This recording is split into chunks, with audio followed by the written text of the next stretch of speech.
Bismillahirrahmanirrahim. I am Amna Maham and I will teach you English A. Today we will discuss about introduction and scope of the subject of English.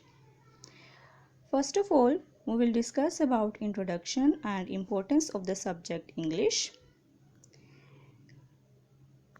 First of all, English is the language course. In this, we will learn about how to speak English and what are the terms and conditions to speak English. Second is, it is the most widely used language all over the world. There are 104 countries where English is spoken as the first language. So see how important it is. Many countries spoke English. Their national language is English. Now we will discuss how many kinds of English language. There are 3 kinds of English language. First is British English, second is Canadian English, and third is American English.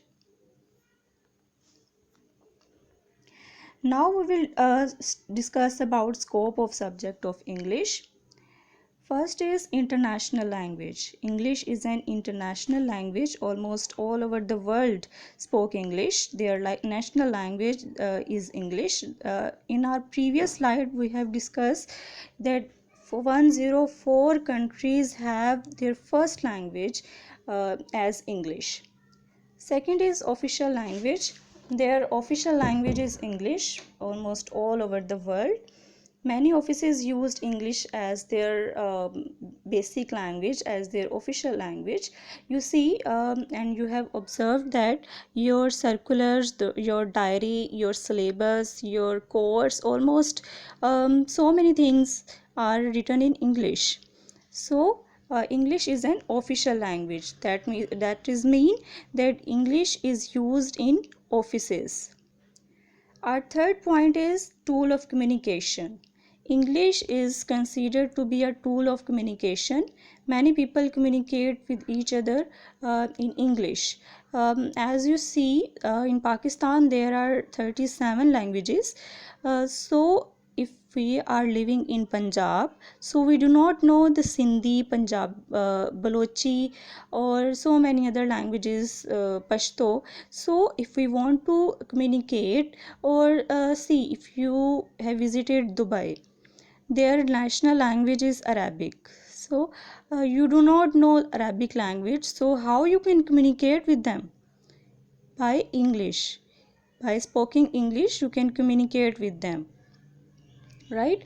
Our fourth point is educational importance. You see your circulars, your almost all courses, you have 10 courses, and among 10, 8 courses are written in English. So it is educational importance, as your all courses are written in English language. So it is so important to learn English so that you may know how what are you learn and how can you speak. Okay. Media, it is media language. You have seen many celebrities, they are speaking English, right? So if you want to know what they are speaking or what they want you to know, you have to Learn English. Our last point is mobile phones. You have seen your mobile phones, they have English language. All applications are in English. So it is so important to learn English language. If you want to develop your country, or if you want to be flourish, you have to speak in English, and you have to learn English, and you have to know how to speak in English. So this is all. Thank you so much. Hope you like it, and hope it is so beneficial to you. And I'm hoping that you will learn all the English terms and you will learn how to speak English. Thank you so much.